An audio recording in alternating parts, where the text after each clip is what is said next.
EA Interviews, episode 43. Inspiration, transformation, success stories, and the Imperfect Action Round. 7 days a week. Join Mario Ficini for today's Expert Authority Effect interview. Welcome back, Expert Authority World. I've got a question for you. Have you ever dealt with a woman who's coming off too masculine? Have you ever dealt with a man who is too effeminate? Is this in your personal life? Is it in your corporate career? Is it at the store? Is it in everyday relationships? Or is it in very important ones for business? Whatever the case may be, I'm excited to bring Kevin to you. Kevin Orosz is an expert in masculine and feminine energy, specifically polarity. And he's going to be sharing with you today how it plays a role in your personal life and in your professional life. And I'm going to bring him up right after we thank the sponsor. How would you like to grow your wealth easier than you think with the change you probably don't notice anyhow automatically? That's why I started the Compounding Interest Snowball Investing with Acorns and advise you do too. Get started simply and easily today at eainterviews.com/acorns. Kevin, it is so great to have you here. I am excited. You're such a blessing. I've been enjoying your videos over the years and just what you're sharing, because I think too many people nowadays are too focused on only money and they don't care about relationships, or they only focus on relationships and they don't care about business, let's say, because I'm not saying money's the end-all be-all, but what is unique about you is you've been able to bridge that gap, which I can resonate with because I like to do the same things with my clients. So welcome. Yeah, thank you, Mario. It's great to be here. This is the culmination of a full circle, because I met you and came across you, over 3 years ago when I first started really putting the pedal down on Facebook Live. How have you been enjoying Facebook Live so far? I mean, it's incredible. Besides Twitch, I think it's the best and most used streaming platform out there. So it's treated me very well. And I think there's a reason, Google and YouTube have included a live stream feature. So what inspired you to get into it? Why did you even want to jump on live streaming? And, what was the inspiration for starting your company? Well, I started out wanting to be an author and a blogger. And that was my first entrepreneurial attempt, right? And I quickly realized that I was a much better speaker and facilitator. Started doing workshops and events. And, long story short, being in the nutrition world and the mind body, health and wellness world, I just saw the power of video, and that video is the future. And specifically live video, because highly produced videos like commercial advertisements, people had built up a resistance to that, especially the younger generations. And so for me, it was not easy at first. I was definitely fumbling over my words. I was terrified being on camera. And then just, putting in the repetition. Now it feels like a friend. Like, I love the camera because what it allows me to do, the impact it allows me to create. So what's the impact your goal to create? I know you've shared it with me, but for our listeners, Expert Authority World, what's your goal with all of this? Why are you doing it? My goal is to reach, 2 million people this year through all my platforms combined, to help them understand the dynamics between men and women, and more importantly, the dynamics between the masculine and feminine energies, or male and female energies within themselves, and how that shows up in business, in relating, and in their health. And I love the smartphone. It's the most powerful tool ever put in the hands of man. And if you use it with intentionality and create great art with it and great, impactful content, it doesn't have to be this addicting scrolling news feed. And that's my commitment to technology. And actually, I love what it allows me to do. How has it allowed you to reach out to people? How are you helping them using it? Well, what I can do, I'm a speaker and a voice. That's definitely my superpower. So if I get inspired, and I'm an avid reader and consumer of, psychological, spiritual, dating, entrepreneur information.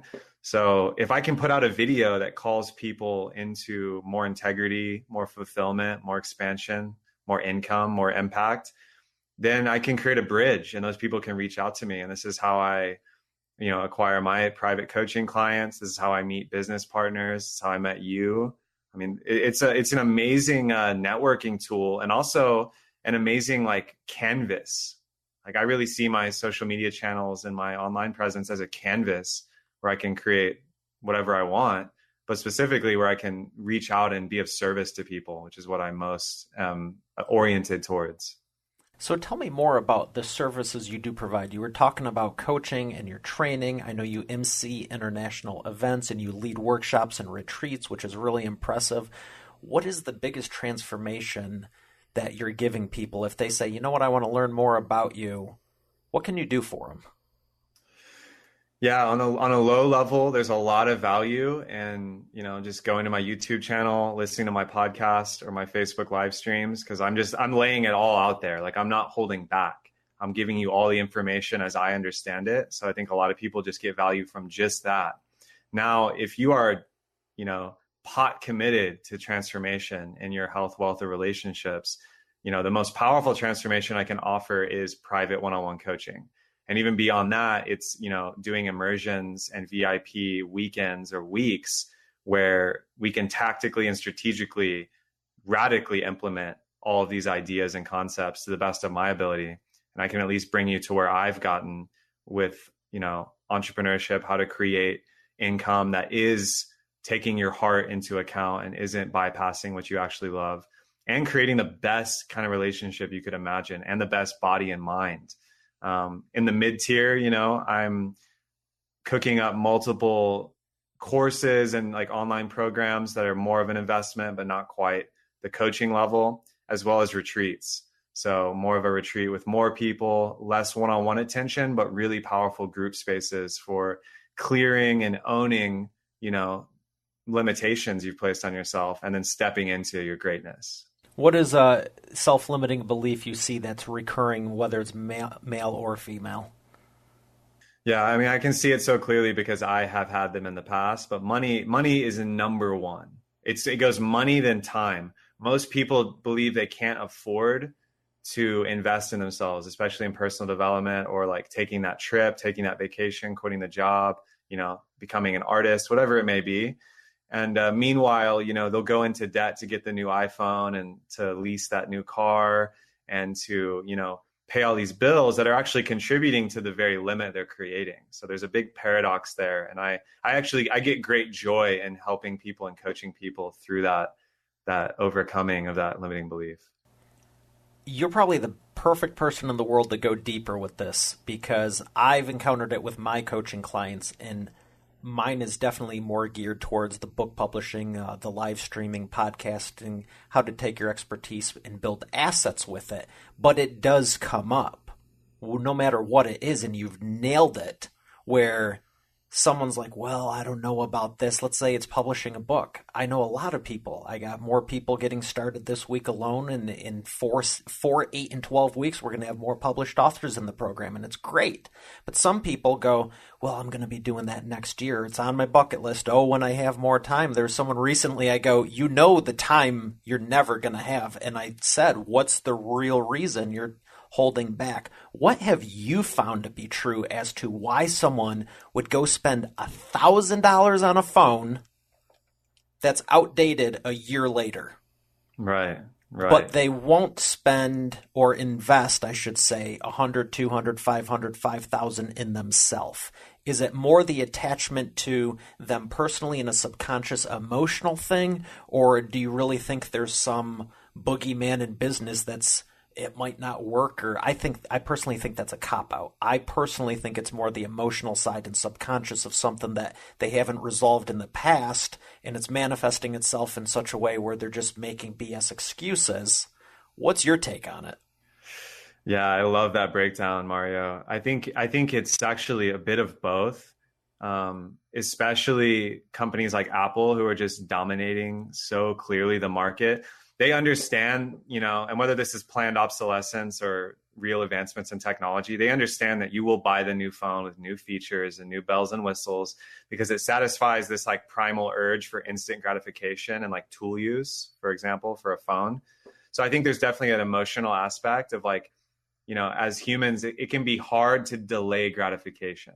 So if you tell me that you're going to help me publish a book and I have to spend 5 times what my new iPhone costs, but I won't reap the benefits until a year from now, Meanwhile, you put that phone in front of me. Yeah, it's hard because the genius marketers at Apple and Google and these companies, they understand how to hijack that limbic system and get in there and influence your decisions. And this is why, discipline and all kinds of other practices will help you make the real decisions that invest in your future. So do you do any work with the reticular activating system?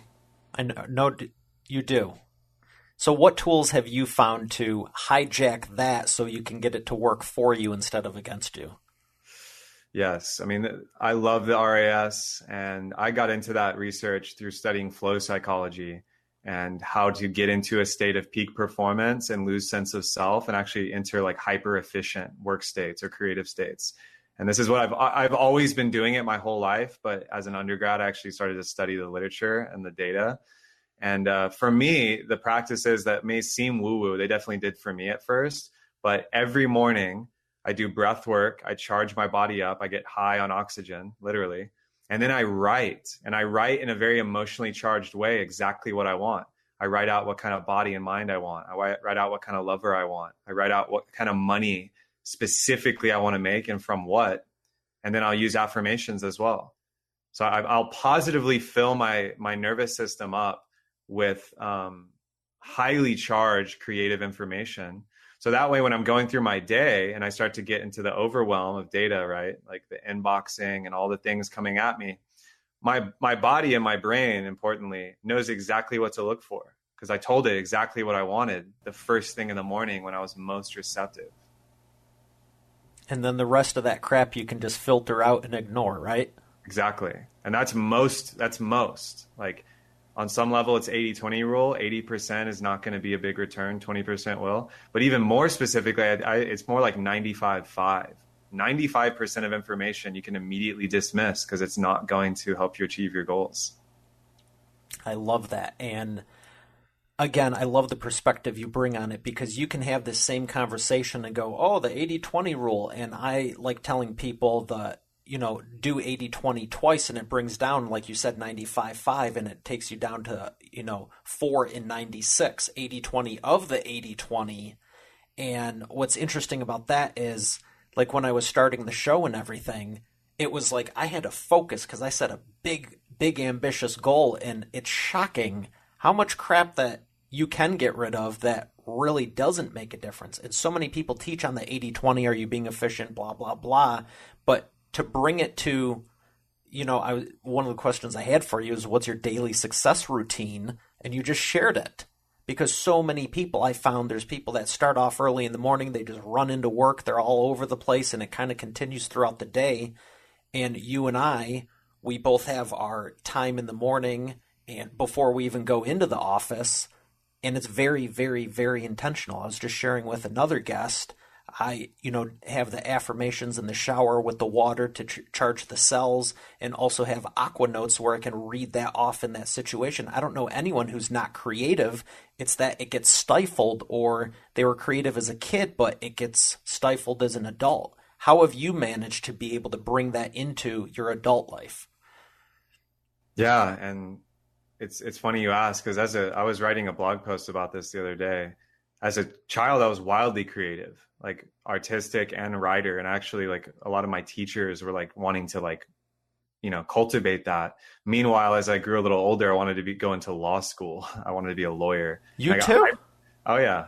I got hyper intellectual in college and disconnected myself from creativity because I was like, this isn't going to get me money or status. So what's the point? And much later, after a lot of pain and hardship and injuries and breakups and just life beating me down a little bit, I started to reawaken it through play. I would say play is not something that just children do. We know this from the animal kingdom, and we also know this from fMRI studies. Play, when you're an adult and you're in play, so when you're dancing or you're singing or you're letting yourself flow in the direction you want with language and your body and your thoughts and your ideation, you're actually in a state of hyper learning. So it's much easier to absorb new information. It's also much easier to produce novel information. So any great scientist or artist will tell you that their breakthroughs and their great advancements were preceded by play. Maybe they just went on a long walk, or they played with their dog, or they went on a hike, or they went dancing. That's what helps you prime your subconscious to release that creative information. If you get stuck in the more conscious day-to-day mind, it will prevent that, because it's not safe in the spontaneity that play brings. That is a huge thing, because I don't know anyone who wouldn't like to have more fun. And when you said that, all the breakthroughs came, I was thinking back going, yeah, every time I've been writing a book or launching the podcast or working on video training, I've always have the music on. And very frequently even just take dance breaks. So one reason I wanted to start my company was to never be on someone else's calendar. You know what happens if you start dancing in the middle of the office?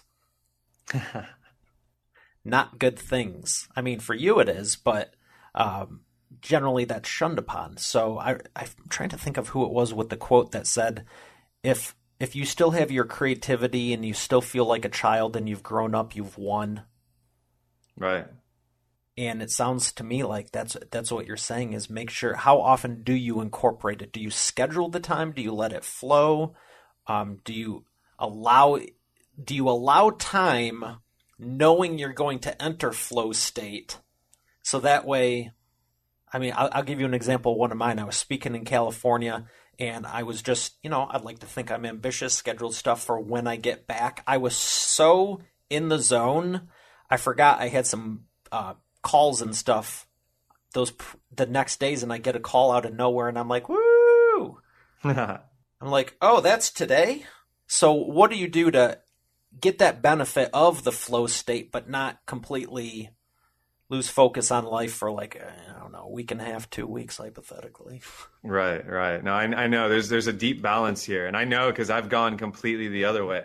I've gone completely into flow and, just backpacked Southeast Asia with no income. And so I've lived that life, and it's very exciting, but it also is very uncertain, and too much chaos will just create stress in your life and chronically wear you down. For me, it's all about the morning. Like, for example, today, I did a live stream before this podcast that I knew I needed to do today, but I couldn't produce it until I was in a flow state. So for me, it is dancing, it's breath work. I went on a hike, I went rock climbing, and then I also did freestyle. So I freestyle poetry and rap, and that really supercharges my language and my creativity. So I can be in that like state of non-attachment to outcomes, but I also have things on my calendar. So I just know, like, I don't know what it's going to be specifically or when it's going to happen, but this is a lot in the work of Stephen Kotler and Jamie Wheel. They wrote Stealing Fire, Rise of Superman. They're like the experts on flow right now. And they have this idea of flow triggers. So I make sure to build a lot of flow triggers into my day. And I know what my flow triggers are intimately, and I'm learning more all the time. And so if I'm not encountering flow triggers, I'm lowering the probability I'll be in a flow state, thereby lowering the probability that I'm going to be the most efficient and effective in my business. So how often do you intentionally put them in there? Is it every couple of hours, every 9 a.m., 12 a.m., 3? Is it twice a day, 10 times a day? I mean, I have 3 major ones I have to hit. And most of them are in the early part of the day. Because once I hit a big one, it's like surfing. Like I like before this, I hit a big wave. Like this video I just made was wild what was coming out of my mouth. And so that one, I'll be good for the next 4 or 5 hours because I hit such a big wave. Now, if I'm more into my head, or I'm spending a lot of computer time or organizational stuff, which more and more I'm outsourcing and delegating that, I'll do the Pomodoro technique, and I'll take 5 or 10 minute flow breaks. So whether that's a sprint, whether that's a dance party, whether that's some Wim Hof breathing, I'll pop out of the work mode, or whatever you want to call it, or coaching mode. If I'm seeing a lot of clients, I build in flow triggers in between that. That's perfect. That is perfect. I do something similar and make sure that if I'm doing something overly fun, maybe there's not something scheduled within 5 minutes afterwards. If we're doing just tactical and, logistical crap, let's get all that out of the way, then have a nice 2-hour break. Right. So you're talking about your coaching here. What would you say is the biggest transformation you've seen in an individual that's come through a retreat or worked with you one-on-one? Where were they before and where were they after? There's so many, but one of the most radical ones was a gentleman, Bay Area, San Francisco, doing real estate finance in a codependent, loveless relationship with a girlfriend of many years. He comes to a retreat where I was facilitating with my two business partners and Mystic Misfit, which is another brand I work with. And he, in that moment, had massive awakening, decided to come do a whole immersion with us and with me at our house in San Diego. In the course of that immersion, he had just broken up with his girlfriend right before, moved out. He quit the job he was doing. And he free-falled into this experience and just brought his full self, like showed up like a warrior and just had breakthrough after breakthrough, just blessing after blessing, not even from us, but we were a part of a community and, we're taking him to events with us and all these things. To fast forward, after that immersion and after that coaching experience, he moved his entire business in real estate to being a digital nomad so he could work from anywhere. He moved to San Diego, got grounded in the community, and then ended up being in like 17 different states and 5 different countries last year. So he's working from Bali, he's working from Costa Rica, Chile, New York, California, Montana. Like the guy just became what he was experiencing and what we had like showed him tactically and just implemented it like a damn champion, like 10x all the stuff we had imagined for him. And he's still to this day one of my good friends, and I still stay in contact because he's just, he's the one that I would say has the biggest quantum leap I've ever seen. That's huge. And what age range is he? He's near to my age, like mid to late 20s. So he has his entire life ahead of him instead of 40, 50 years of drudgery. Exactly. He didn't have to live out that timeline of not being embodied and passionate and still making 6 figures. Like he's running a successful business. However, the other things weren't in place.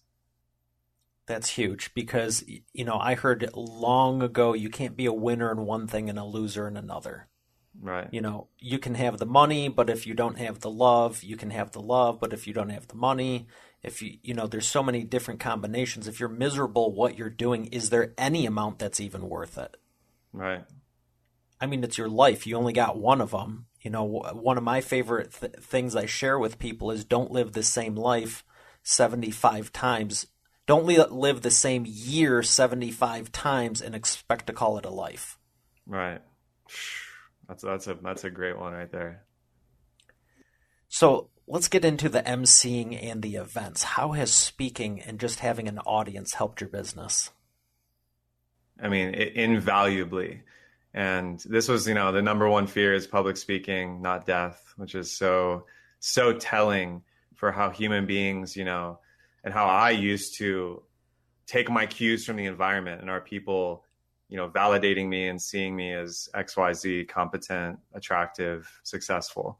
And I had a lot of great mentors and I had a lot of great experience. I was blessed to work for a very high profile nutrition company and be at their events and do sales, like frontline sales. And so that taught me just about everything I needed to know about public speaking and being around powerful people. But then going on stage and then speaking at retreats and doing music, like I've led a lot of musical circles as well and workshops, every time it's like purification. Like it purifies my fears and makes me more competent. And then what I always find is no matter how anxious I was before doing it, afterwards, I feel profoundly more connected. People come up to me and tell me how much that workshop or that retreat experience changed their life. And then I see it happen later. It just brings me great fulfillment. And it's the most powerful way I've acquired new clients for my own private coaching. Like all the ad money spend and all the online outreach I've found amazing people through that. and the best clients that have been the most successful and the most fun to work with, the dream clients, I met at events. So the relationship, you'd say, is key. Why do you think that is, connecting one-on-one versus keeping it all digital? You know, the proof is in the pudding. So if someone wants to spend a lot of money and invest their time, attention, energy in you, they want to see the product, right? If you're the product or you're the service, you know, they want to be around it and experience it firsthand, you know? Like there's a saying in India, you know, you don't buy the cow until you taste the milk. And, you know, it's like the online world is amazing for getting reach, and it can still be amazing to create the bridge to those in-person connections. However, you know, in-person experiences are the most transformational. Not always the easiest, because to be seen around that many people and to be in that can be very scary, especially for someone who's never done that. Like my first retreat experiences, I was an attendee and I was terrified.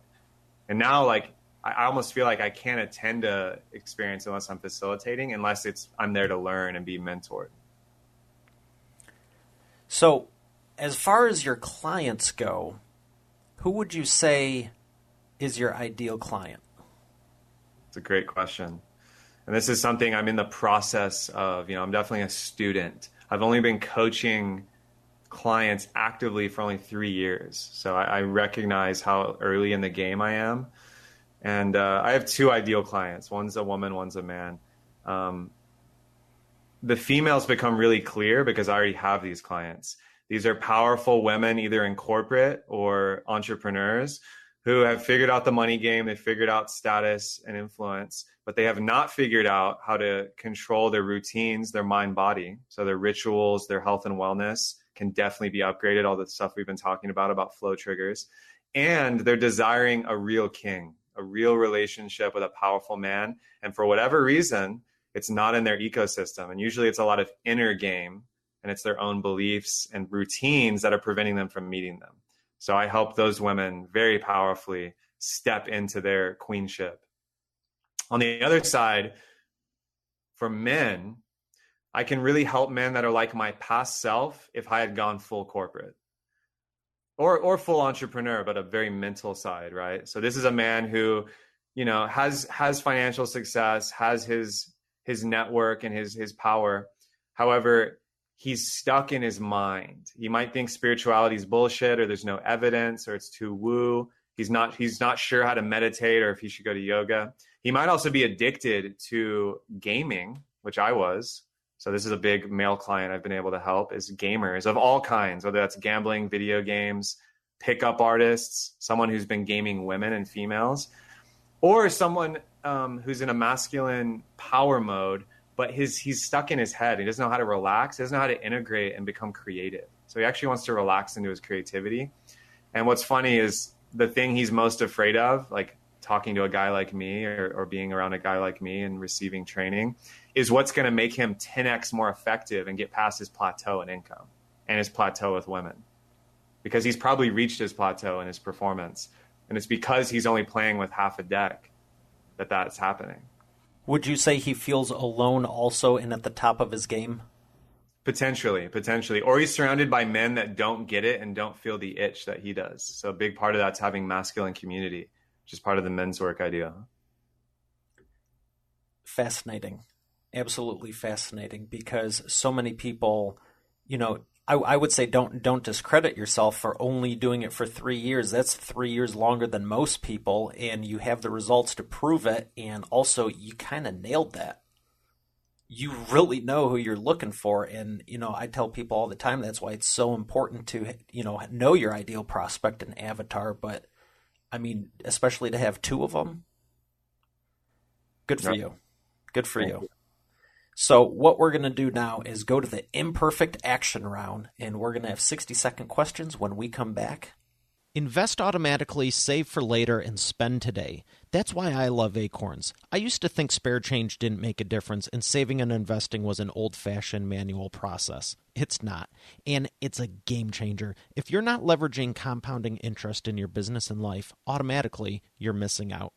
Acorns not only makes saving and investing easy and automatic, it makes it even more valuable by investing with diversified portfolios, spare change, extra cash, and rounding up everyday transactions. You can even set recurring monthly investments in the amount you desire. To make good great, there is also a debit card option that will continue to help you save and invest even further when you spend. Plus, no minimum balance and overdraft fees. Now, for the cherry on top. They have partnered with 250 plus companies and brands, and growing, with their Found Money program to invest back a percentage into your account with the everyday purchases when you shop.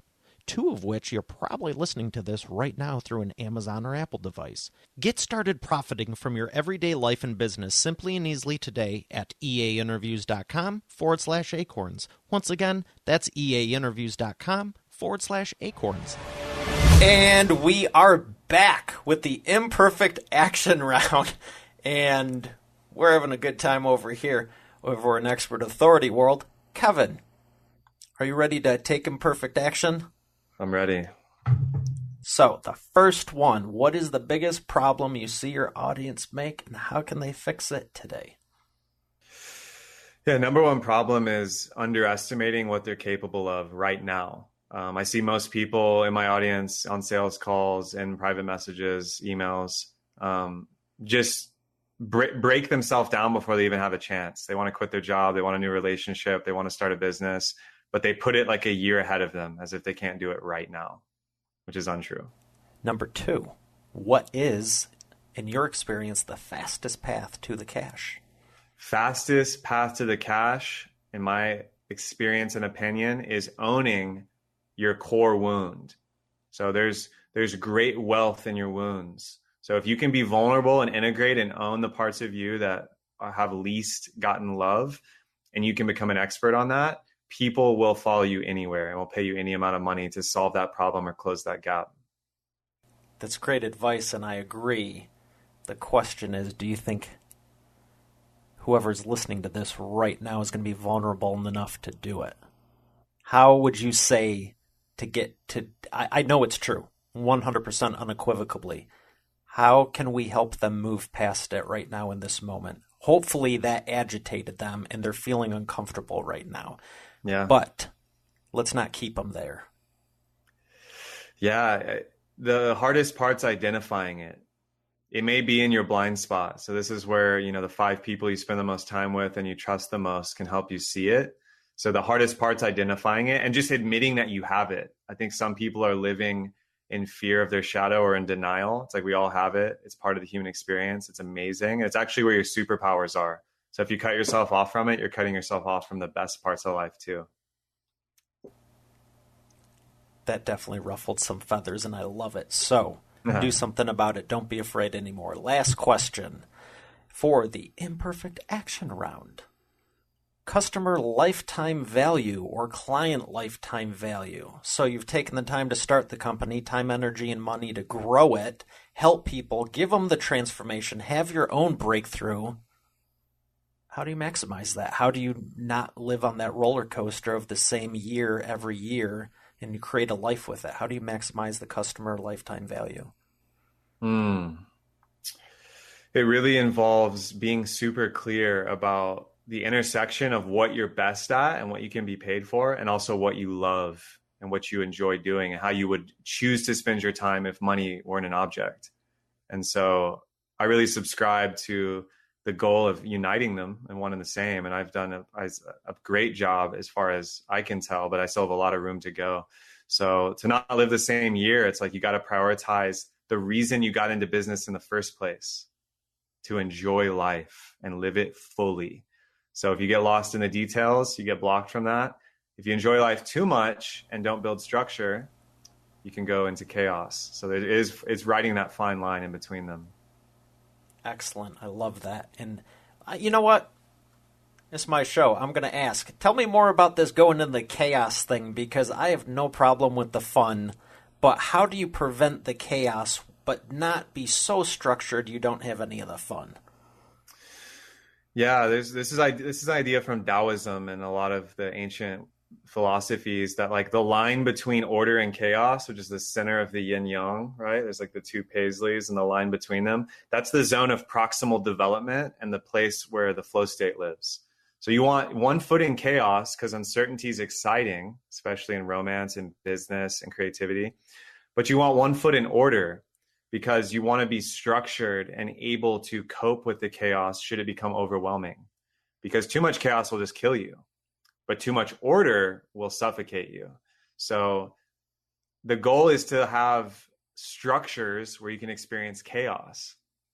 And that's how we can keep the fun and the passion alive. And this is a bit radical view, so take it with a grain of salt. This is just for me. Sometimes I want to fling myself into chaos just to test the boundary. And I always know I can come back to order, but this would be like buying a one-way ticket somewhere. This would be like, going on an ordeal or a rite of passage or doing a silent retreat or going into the mountains to train a new discipline, something like that. That's something that I feel like I need to do at least once a year to feel like I'm pushing my edges. I can relate to that. I don't find it radical. Someone else might be thinking that's crazy, but I can tell you from launching this show, every single book I've done, a new speaking engagement to a new audience, almost every time I feel that it's a little chaotic, but I know on the other side it's going to be miraculous, and most people aren't even willing to do it, let alone, who cares if it's successful or not? Forget the fear of success and the fear of failure. Most people aren't even willing to try. Right. But you can always go back to it. But that excitement you pretty much nailed being an entrepreneur. I think we're all a little bit like, things are going a little bit too well. We're not going to jack it up too much, but where can we add some innovation? It's like, right. Oh, that's what we're doing. It's innovation. Let's get the whole board on. Bingo. Everyone on board with it. So I appreciate that. Let's talk about books. What's one you would recommend that's made the biggest difference in your business?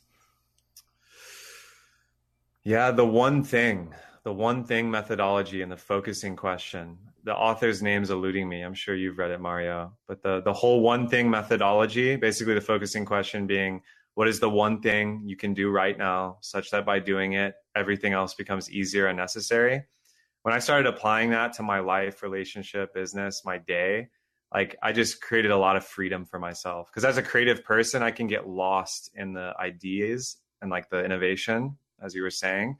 And structure gives me a lot of momentum. Just the right amount of structure. Too much structure and I won't thrive. So that book helped me get clear on that.